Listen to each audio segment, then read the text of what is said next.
It was the dead of winter. One of those nights when the cold seeps into your bones no matter how many layers you wear. Snow covered the ground in a thick, unbroken blanket, and the wind howled through the trees like a pack of wolves. I was alone, driving back to my family's cabin deep in the woods of Michigan. It had been in the family for generations, a small rustic place where we'd gather every Christmas. But this year I decided to head up early, a week before anyone else would arrive, thinking I'd get some peace and quiet. The road was a narrow ribbon of ice, the forest on either side pressing in like a shadowy tunnel. My car's headlights barely penetrated the swirling snow, and every now and then I caught a glimpse of movement in the periphery, a branch swaying, an animal darting. At least I thought it was an animal. By the time I reached the cabin, it was nearly midnight. The place was just as I remembered, small, wooden, and isolated. The porch light flickered weakly, barely illuminating the frozen steps. I grabbed my bag, trudged through the snow, and unlocked the door. Inside, the air was frigid, and my breath puffed out in white clouds. I quickly set about starting a fire in the old stone fireplace, the crackle and warmth bringing some life back into the place. That's when I noticed it, a faint set of footprints in the snow just outside the cabin, leading away into the woods. They weren't mine. These were smaller, like a child's. My heart skipped a beat, but I told myself it was probably just some local kid playing around. Still, the thought unsettled me. I locked the door and tried to shake it off. The first strange thing happened around 2 a.m. I was sitting by the fire, sipping whiskey to chase off the chill, when I heard it, a faint tapping at the window. At first, I thought it might be the wind or a branch brushing against the glass, but when I turned to look, there was nothing there. Just the dark outline of the forest and the swirling snow. I got up, peered closer, but the moment I did, the tapping stopped. I told myself it was nothing, just my imagination playing tricks. But as the hours dragged on, the sense of unease grew. Every now and then I'd hear faint whispers, almost too quiet to make out, like the wind was carrying voices. And then, the second strange thing happened. Around 4 a.m., I woke up to the sound of laughter. Not the cheerful kind. This was low, guttural, and distinctly wrong. It was coming from outside. I froze in bed, the laughter growing louder and closer until it seemed to be right outside my window. Summoning every ounce of courage I had, I pulled back the curtain. There was a figure standing in the snow. It was a child, or at least it looked like one. Pale, with tangled black hair and a tattered white dress that fluttered in the wind. Her eyes, God, her eyes, were hollow, black pits that seemed to pull the light out of the air around her. She smiled, her teeth sharp and too many. I stumbled back, my heart hammering in my chest. When I looked again, she was gone. But the laughter lingered, echoing through the trees. I spent the rest of the night with every light in the cabin on, clutching a fire poker like a lifeline. The whispers, the tapping, the laughter, they all continued, relentless, until the first gray light of dawn crept through the windows. For a moment, I thought it was over. But then I saw the footprints again, those same small prints now circling the cabin. I called my brother that morning, my voice shaking as I begged him to come up early. He laughed it off, said I was being paranoid, but promised he'd arrive the next day. That gave me some comfort, but the day was eerily quiet. The woods seemed too still, like the whole world was holding its breath. Night fell, and with it, the terror returned. This time, it was worse. It started with the sound of scratching at the door, slow and deliberate, like nails dragging across the wood. Then came the laughter, louder and closer than before. When I peered out the window, she was there again, standing at the edge of the forest. But this time, she wasn't alone. There were more of them. Children, or things that looked like children. A dozen, maybe more, all pale and silent, their hollow eyes fixed on the cabin. They didn't move, just stood there, staring. I shut the curtains, bolted the doors, and tried to block it all out, but the laughter and whispers seemed to seep through the walls. And then the power went out.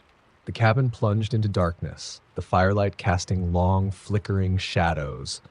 I heard footsteps on the porch, the slow creak of the floorboards. Something or someone was trying the doorknob.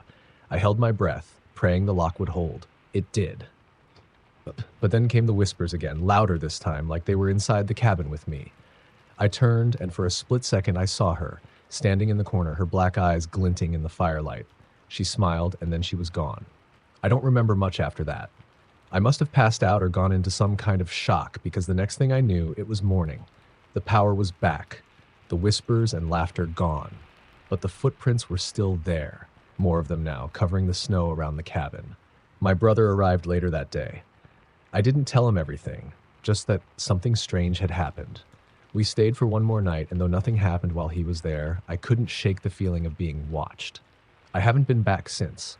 My family still owns the cabin, but I refuse to set foot there again. Sometimes, late at night, I still hear the laughter in my dreams, feel those hollow black eyes watching me. And the scariest part, I know she's still out there, waiting for someone else to come. Story number 2. It was the kind of winter night that seemed endless. Snow fell heavily, muffling the world in an oppressive silence.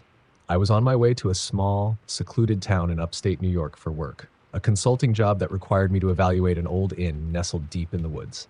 My boss called it a hidden gem, but when I arrived, it felt anything but. The place was ancient, its wooden beams creaking under the weight of countless winters. A faded sign above the door read Black Hollow Inn, its letters barely legible under decades of grime. I was the only guest. The innkeeper, a stooped man with piercing blue eyes, handed me the keys without a word. His thin lips curled into a tight smile that didn't reach his eyes as he muttered, "Stay warm." I tried to brush off his unsettling demeanor. I was tired from the long drive and figured a hot shower and sleep would fix everything. But the moment I stepped into my room, an icy chill settled over me. It wasn't just the cold air. Something about the space felt wrong. The room was sparsely furnished, a bed, a dresser, a mirror on the wall. The wallpaper was peeling, exposing the wooden slats beneath. As I set my bag on the bed, I noticed the mirror. It was old, its surface mottled with dark spots that gave it a sinister appearance. It hung directly across from the bed, its frame carved with intricate designs of twisted vines and staring faces. That night, I couldn't sleep. The wind howled outside, rattling the window panes, and the room remained unnervingly cold despite the heater running at full blast. Around midnight, I heard it, a faint sound like someone whispering. At first, I thought it was the wind, but it grew louder, more distinct. It was coming from the mirror. My heart pounded as I sat up in bed, staring at the glass. In the dim light, I could see faint movement, shadows shifting just beneath the surface. I told myself it was a trick of the light, but then the whispers turned into soft laughter, chilling and childlike. I jumped out of bed and threw a blanket over the mirror. The whispers stopped immediately. Relieved but shaken, I crawled back under the covers and finally drifted off. The next morning, I tried to convince myself I had imagined it, but as I showered, I noticed something strange. The bathroom mirror had fogged up completely, except for one spot, directly in the center. In that clear patch, there was a handprint, small, like a child's. I didn't touch it. I didn't want to. Instead, I packed up my things, ready to leave, but when I went downstairs, the innkeeper wasn't at the desk. The front door was locked, and the old rotary phone on the wall was dead. Panic set in as I realized I was trapped. By late afternoon, the storm outside had worsened, making it impossible to leave even if I could get the door open. The snow was piling up fast, and the sky had turned a heavy, oppressive gray. I tried to stay busy, pacing the halls and looking for another way out. That's when I found the second mirror. It was in a narrow hallway near the back of the inn. This one was larger, its surface so polished it almost seemed to glow. As I approached, I felt the temperature drop. My breath fogged the air, and I heard it again, the laughter. But this time it wasn't faint. It was clear, loud, and echoing all around me. I froze as I saw movement in the glass. A figure emerged, small and thin. A child. She stepped closer, her pale face pressing against the inside of the mirror. Her eyes were black, her mouth stretched into a grin too wide for her face. She raised a hand and placed it against the glass, and in that moment I felt an overwhelming pull, like gravity itself was trying to drag me forward. I stumbled back, breaking the connection, and ran to my room, slamming the door behind me. I barricaded it with the dresser and sat trembling on the bed, clutching my phone. But there was no signal, no way to call for help. I was alone with whatever was in this place. As night fell, the whispers returned, louder and more insistent. They seemed to come from everywhere. The walls, the floor, the air itself. The mirror on the wall began to vibrate, the blanket I'd thrown over it sliding to the floor. I wanted to run, to leave the room, but my body felt paralyzed, rooted in place by sheer terror. Then the child appeared again. This time she wasn't in the mirror. She was standing at the foot of my bed, her black eyes locked on mine. Her grin widened as she spoke, her voice high and sing-song. "Stay with us." I couldn't move, couldn't scream. She stepped closer, her pale hand reaching out toward me. And then I felt it, a cold, bony grip around my ankle. I looked down and saw more hands, pale and clawed, emerging from under the bed. They pulled me down. I don't know how I escaped. My next memory is of stumbling through the snow, my breath coming in ragged gasps as I ran blindly into the storm. When I finally reached the road, a passing truck stopped to help me. The driver said I was babbling, incoherent, but he managed to get me to the nearest hospital. The authorities searched the inn after I told them what had happened, but they found nothing. No mirrors, no innkeeper, no signs of anyone, or anything, living there. The place had been abandoned for decades, they said. But I know what I saw, and I know she's still there, waiting in the glass, waiting for the next person foolish enough to stay at Black Hollow Inn. Story number 3. It was the winter of 2007, and I'll never forget it. My job as a postal worker often meant long, lonely drives through remote areas, but that year, the snowstorms were worse than usual. The roads were treacherous, the nights pitch black, and the cold, it felt alive, like it was trying to crawl under your skin and freeze you from the inside out. That day, I was delivering packages to a small mountain town called Rime Hollow. The town wasn't on any modern maps. It was the kind of place people forgot existed. I had only one delivery left, a small, weathered box with no return address. The destination was a cabin at the very edge of the town, surrounded by dense, snow-laden woods. When I arrived in Rime Hollow, the streets were eerily empty. The snow muted every sound, and the houses looked abandoned. No lights, no movement, just the faint creak of frozen trees in the wind. I stopped at the local gas station to ask for directions. The attendant, a wiry old man with a face like crumpled paper, stared at the address on the package and muttered, "You don't want to go up there." "Why not?" I asked. My curiosity piqued. He just shook his head. "That cabin's cursed. Has been for decades. Ain't nobody up there now, though. Not anymore." I laughed it off, but his words stuck with me as I drove toward the cabin. The road became narrower and more isolated, the trees closing in like a tunnel. The snow was falling heavier, and soon, it was almost impossible to see. My GPS cut out, and the only light came from my high beams reflecting off the endless white. When I finally saw the cabin, I almost didn't believe it. It looked ancient, the kind of place that had been forgotten by time. The windows were dark, the roof sagging under the weight of snow. A single chimney stood crookedly, releasing no smoke. Against my better judgment, I parked, grabbed the package, and trudged through the knee-deep snow toward the door. I knocked, but no one answered. The air was so cold it burned my lungs, and the silence was oppressive. I decided to leave the package on the porch, but as I turned to leave, the door creaked open. It was barely ajar, just enough to reveal a sliver of darkness inside. "Hello?" I called out, my voice trembling slightly. No answer. Something about that open door pulled at me. Against every instinct screaming for me to get back in my truck, I stepped inside. The interior was freezing, colder than the storm outside.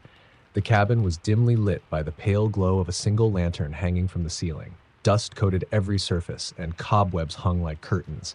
The air smelled faintly of mildew and something metallic. "Anyone here?" I called again, but the only response was the sound of the wind rattling the walls. Then I saw it. On the floor, near the center of the room, was a large circular stain, dark and crusted like old blood. My stomach churned as I noticed scratches gouged into the wooden floor, as if someone or something had been dragged across it. I turned to leave, but the door slammed shut behind me with a deafening bang. The sudden noise made my heart jump, and when I spun around, I saw her.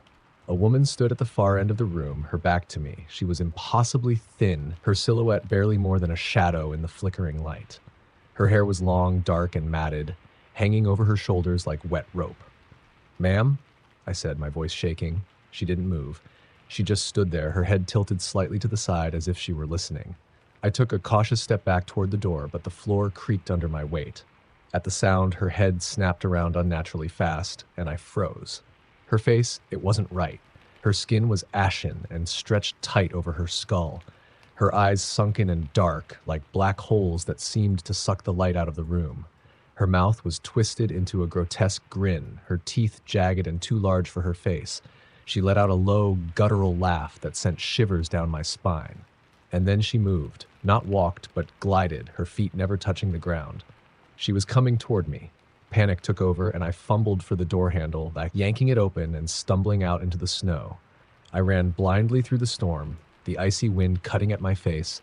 I didn't stop until I reached my truck, slamming the door shut and locking it. I sat there, trying to catch my breath, my hands trembling as I started the engine. But when I looked up, she was there, standing in the middle of the road, her grin wider now, impossibly wide. Her head tilted, and her eyes seemed to bore into mine through the windshield. The truck's engine roared to life, and I floored it. She didn't move as I sped toward her, but just before I hit her, she vanished. The truck swerved, nearly sliding off the icy road, but I managed to regain control. I didn't look back. I drove straight through the night, not stopping until I reached the nearest town. When I told the police what had happened, they exchanged uneasy glances. One of them, a younger officer, pulled me aside and said, "You're not the first to tell that story." He explained that the cabin had once belonged to a family that had mysteriously disappeared decades ago. Locals claimed the place was haunted, cursed by whatever evil had taken them. People who went there often reported strange occurrences, visions, laughter, shadowy figures. Some never came back. I handed over the package to the police, wanting nothing more to do with it. But the next day, when they went to investigate, the cabin was gone. The site where it had stood was empty, covered in untouched snow. No footprints, no tire tracks, nothing. It was as if the cabin had never been there at all. Story number 4. It was a bitterly cold night in December, the kind where the air cuts like a knife and every breath feels like swallowing shards of ice. I had just moved to a rural area in Minnesota, hoping to escape the chaos of city life. My new house was a modest 2-story farmhouse, surrounded by miles of barren, snow-covered fields. The nearest neighbor was over 3 miles away. I liked the solitude, or so I thought. That night, the storm had rolled in fast. The wind howled outside, shaking the old windows in their frames. I sat by the fireplace reading a book when the lights flickered once, twice, and then went out completely. The sudden darkness was suffocating. I grabbed my flashlight and decided to check the breaker box in the basement. The basement was colder than the rest of the house, and as I descended the creaky wooden stairs, I felt a peculiar heaviness in the air. My flashlight's beam wavered, catching glimpses of old, forgotten furniture draped in sheets and cobwebs. The breaker box was at the far end, and as I reached it, I noticed something strange. Footprints in the thin layer of dust on the floor. They were small, like those of a child, and they led from the corner of the basement toward the stairs. My stomach churned as I realized they hadn't been there before. I would have noticed them when I first moved in. Swallowing my fear, I flipped the breaker switches, but nothing happened. The power wasn't coming back. As I turned to go back upstairs, I heard it, a soft giggle, high-pitched and eerily playful. The sound froze me in place. It came from the corner of the basement, the same spot where the footprints began. Slowly, I turned my flashlight toward the sound. There was nothing there, but then, just as I started to relax, the giggle came again, this time louder, closer. I spun around, and for a brief second, I saw something dart out of the beam of light. It was small, pale, and impossibly fast.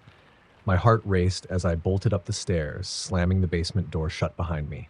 Back in the living room, the fire had almost died, casting the room in flickering shadows. The only sound was the relentless wind outside, or so I thought. As I stood there trying to calm my breathing, I heard soft, deliberate footsteps above me. The ceiling creaked with each step as though someone or something was walking through the upstairs hallway. I grabbed the fireplace poker and forced myself to go upstairs. The hallway was dark and silent, the doors to the bedrooms slightly ajar. I moved cautiously, checking each room, but they were all empty. The last door was the one to the attic, which I hadn't explored yet. It was locked, the key long since lost. But as I approached, I noticed something that made my skin crawl. Scratches. Long, deep gouges in the wood around the keyhole, as though something had tried to claw its way out. That was enough for me. I hurried back downstairs, determined to get through the night and leave first thing in the morning. I piled more wood onto the fire, sat with my back against the couch, and gripped the poker like a lifeline. But the house didn't stay quiet for long. The giggling returned, faint and distant like it was coming from outside. Then it moved, circling the house, growing louder and more maniacal with each lap. I tried to convince myself it was the wind, but deep down, I knew better. Suddenly, the laughter stopped. The silence was deafening, and then I heard the faint sound of something tapping on the living room window. Slowly, I turned my head. There, pressed against the glass, was a pale face, its features sharp and angular, its black eyes staring straight at me. Its mouth was stretched into an unnatural grin, teeth jagged and too large for its face. I screamed and stumbled back, but when I looked again, it was gone. For hours, I sat huddled by the fire, too terrified to move. The tapping came and went, shifting from window to window, always just out of sight when I mustered the courage to look. At some point, exhaustion overtook me, and I must have dozed off. I woke to the sound of soft whispering. It was coming from the hallway, just beyond the living room. My flashlight was dead, and the fire had dwindled to embers, casting the room in an eerie red glow. The whispers grew louder, and I realized they weren't in English.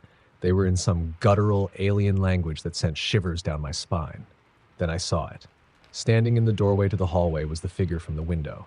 It was taller now, its limbs impossibly long and spindly, its head tilted unnaturally to one side. Its black eyes gleamed in the dim light as it stepped forward, its movements jerky and insect-like. I bolted for the front door, but it wouldn't budge. The thing laughed, a deep, echoing sound that filled the room, and I felt its cold breath on the back of my neck. Somehow, I managed to throw myself against the door until it burst open, and I stumbled into the snowstorm outside. I ran. I don't know how far or how long, but I didn't stop until I saw the faint glow of my neighbor's house in the distance. They let me in without question, their faces pale as I babbled about what had happened. The next morning, I returned to my house with the sheriff, but there was nothing out of place. No scratches on the attic door, no footprints in the dust. Even the basement was undisturbed. But I know what I saw, what I heard. I sold the house a week later, and I've never gone back. But sometimes on cold winter nights, I still hear the giggling in my dreams, and I know it's not over. Whatever that thing was, it's still out there, waiting for someone else to let it in. Story number 5. The blizzard had come out of nowhere, turning what should have been a routine drive into a life-threatening situation. I was on my way to visit my grandmother in northern Maine, a trip I'd made dozens of times before. But this storm was unlike anything I'd ever seen. The snow fell so thick and fast it was like driving through a white curtain, and the wind howled like a living thing, battering my car as I crawled along the deserted back road. I knew I couldn't go much further without risking getting stranded, so when I saw the faint glow of a porch light up ahead, I felt a surge of relief. It was an old farmhouse, its edges softened by the layers of snow piling up. Smoke curled from the chimney, promising warmth and shelter. I pulled into the driveway and trudged through the knee-deep snow to the front door. I knocked, my gloved hand echoing dully against the wood. After a moment, the door creaked open, revealing a woman who appeared to be in her 60s. She had a kind face framed by gray hair and wore a heavy wool sweater. "You're lucky to have made it this far in this storm," she said, ushering me inside without hesitation. "Come in, warm yourself." The warmth of the house hit me immediately, a stark contrast to the brutal cold outside. The living room was quaint, decorated with old-fashioned furniture, crocheted doilies, and a roaring fire in the hearth. A large grandfather clock ticked loudly in the corner, its hands frozen at midnight. "I'm Martha," she said, taking my coat and offering me a cup of tea. "You can wait out the storm here. It's too dangerous to go any further tonight." Grateful, I sank into an armchair by the fire. The tea was hot and soothing, and the flickering flames lulled me into a sense of calm. But as the minutes ticked by, I began to notice things, little things. The house was too quiet. Aside from the crackling fire and the clock's frozen tick, there were no other sounds. No creaks of settling wood, no faint hum of a refrigerator, just silence. Martha sat across from me, her hands folded neatly in her lap, her smile unchanging. "It's been a long time since I've had company," she said. I nodded politely, but something about her tone unsettled me. Her voice was calm, almost too calm, as if it were rehearsed. I glanced at the clock again. It still hadn't moved. "Do you live here alone?" I asked, trying to make conversation. "Oh, yes," she replied. It's just me and the memories." Her answer sent a chill down my spine, but I forced a smile. "It's a lovely home." She inclined her head slightly, her gaze unwavering. "Thank you. It's been in my family for generations." As the evening wore on, I became increasingly uneasy. The tea tasted metallic now, and my head felt heavy, my vision blurring slightly. I chalked it up to exhaustion and the storm's stress, but the oppressive quiet of the house gnawed at me. At one point, I excused myself to use the restroom. Martha pointed me toward a door at the end of the hallway, her smile never faltering. As I walked through the house, I noticed something strange. There were no photographs on the walls. No personal touches that would suggest anyone actually lived there. The bathroom was small and spotless, but as I washed my hands, I noticed a faint red stain near the edge of the sink. My pulse quickened as I leaned closer. It looked like blood, smeared and half cleaned. I turned to leave, and that's when I heard it. A soft whisper, barely audible, coming from somewhere upstairs. I froze, my heart pounding. It was faint but unmistakable. A voice, light and childlike, carrying a single word: run. I stumbled back into the hallway, the house's silence pressing down on me like a weight.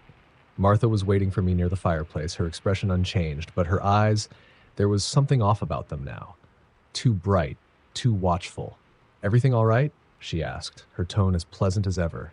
"Yes," I lied, forcing a smile. "I think I just need to lie down. Do you have a guest room?" She nodded, gesturing toward the stairs.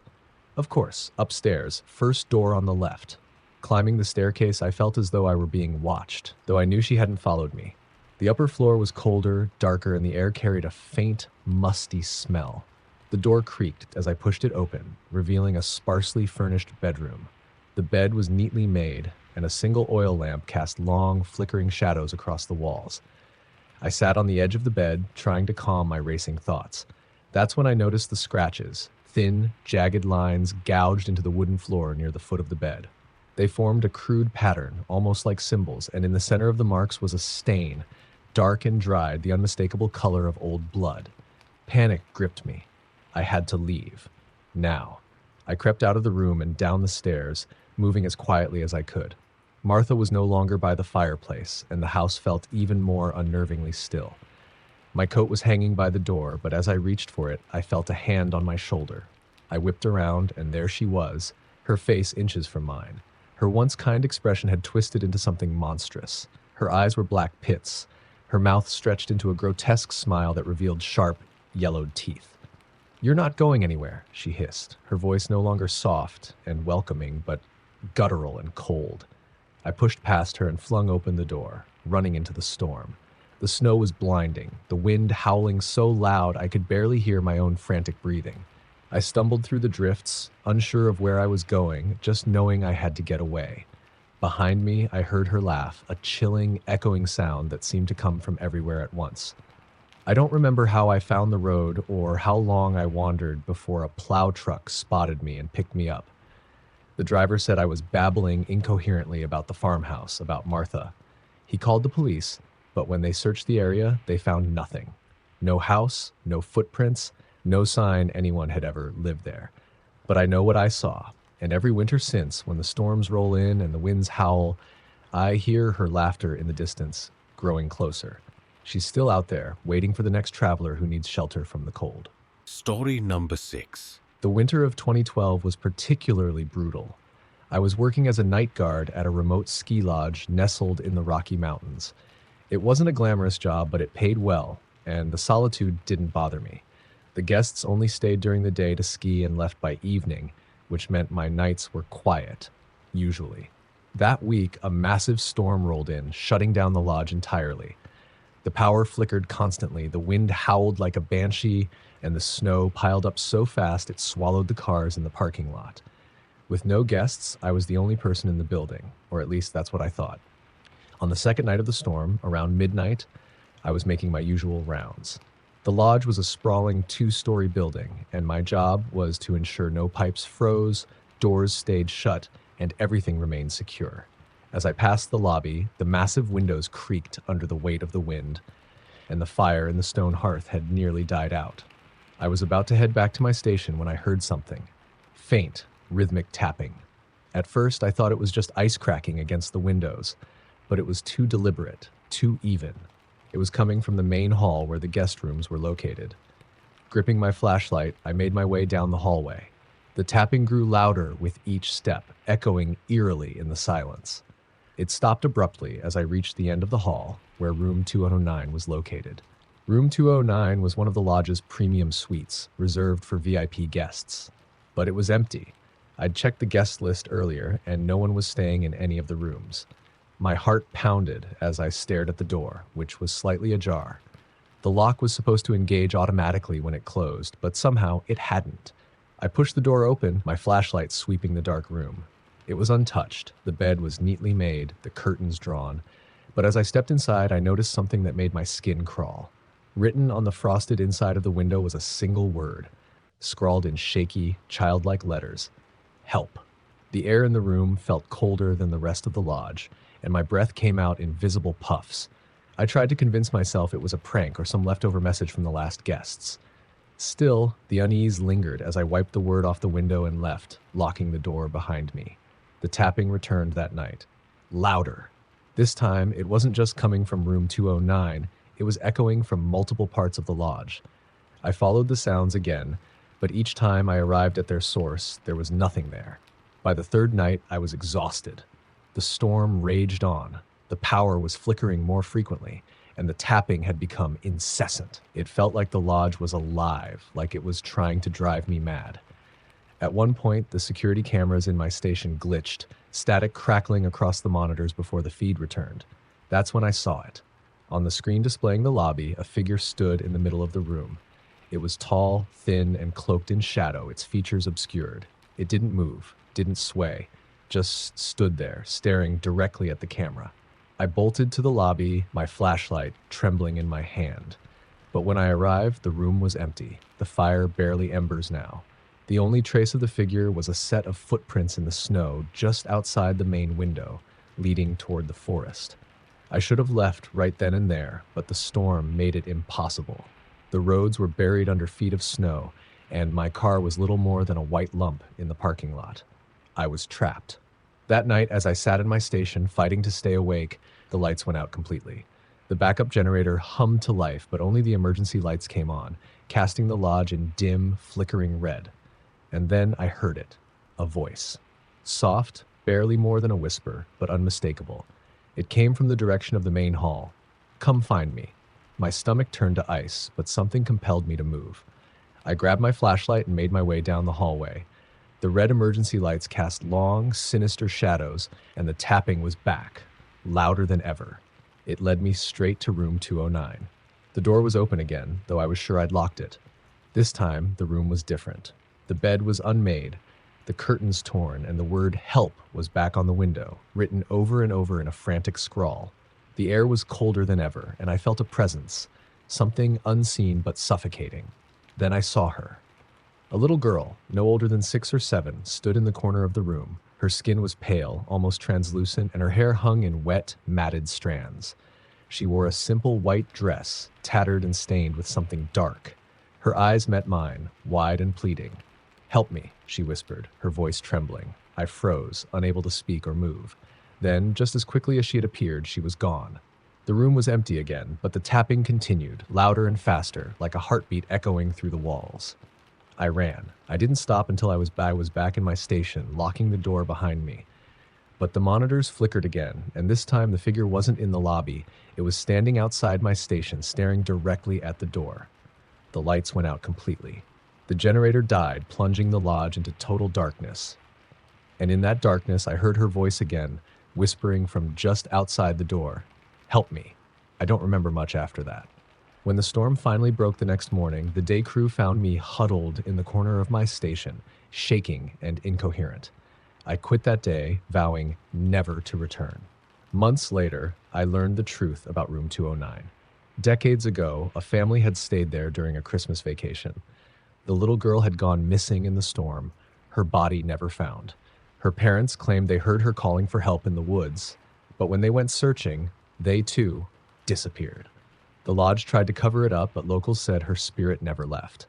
They say she roams the halls during storms, tapping on windows and doors, calling for someone to find her. But she's not asking for help. She's trying to lure you outside. Story number 7. It was the kind of night that sank into your bones, the wind howling through the trees like a scream, snow swirling so thick it felt like the earth had vanished. I was driving to my family's cabin deep in the Appalachian Mountains, a last-minute decision to escape the holiday chaos. My phone had lost signal miles back, and the twisting mountain roads were treacherous, barely visible under the heavy snowfall.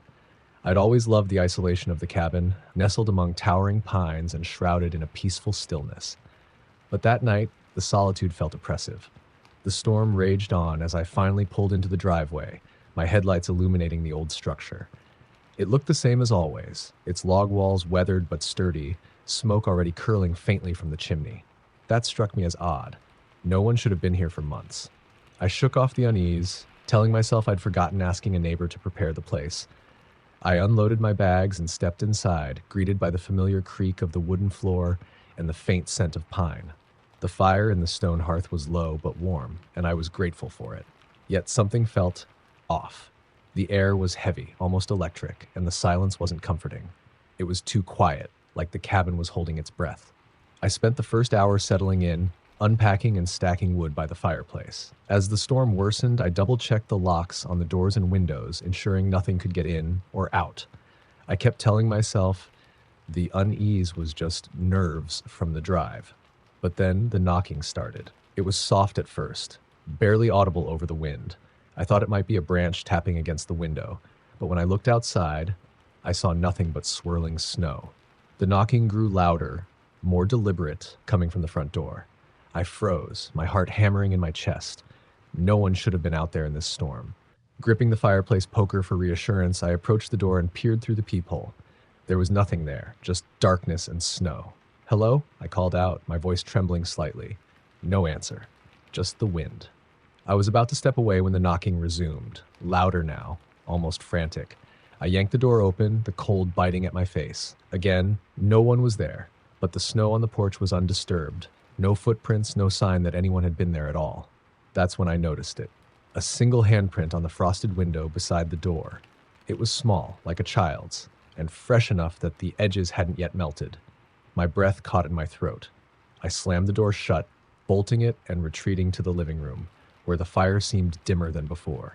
I told myself it was nothing, just a trick of the storm or my imagination. But deep down, I knew better. Hours passed and the storm showed no signs of letting up. The cabin seemed darker, colder, the shadows stretching unnaturally across the walls.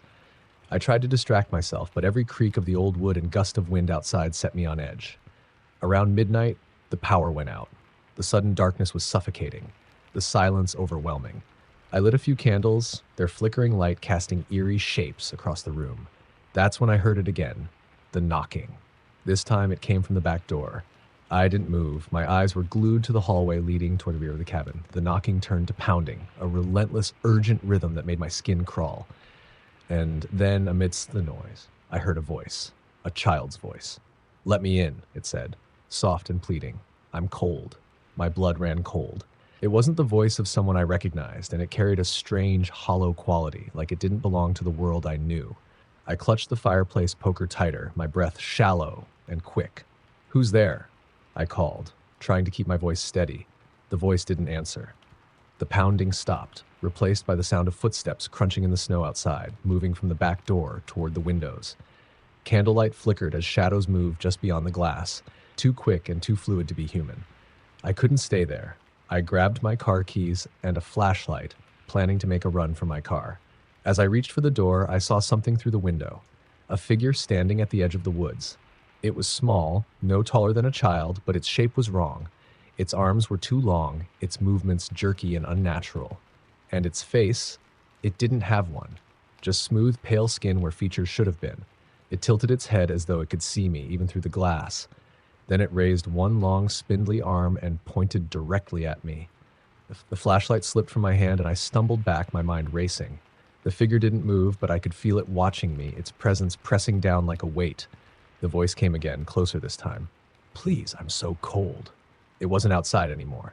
I spun around, the candlelight flickering wildly, and there it was, standing in the corner of the room, the same faceless figure now inside the cabin. Its head twitched unnaturally, and it took a slow, deliberate step toward me. I didn't think. I ran, throwing open the front door and plunging into the storm. The snow was blinding, the cold biting through my clothes, but I didn't stop. I stumbled through the drifts toward my car, my breath coming in ragged gasps. When I reached the vehicle, I fumbled with the keys, my numb fingers struggling to unlock the door. Behind me, I heard the crunch of snow, slow, deliberate footsteps growing louder. I didn't dare look back. I threw myself into the car, locked the doors, and started the engine.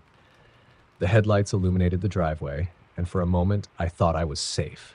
But then I saw it again, standing in the middle of the road, its featureless face turned toward me. It didn't move, didn't chase me. But as I drove away, I felt its gaze burning into me, even through the snow and distance. I never went back to the cabin. I didn't tell my family what had happened. I didn't think they'd believe me. But sometimes on winter nights, when the wind howls and the snow falls heavy, I hear a faint knocking at my door, and every time I wonder if it's found me again.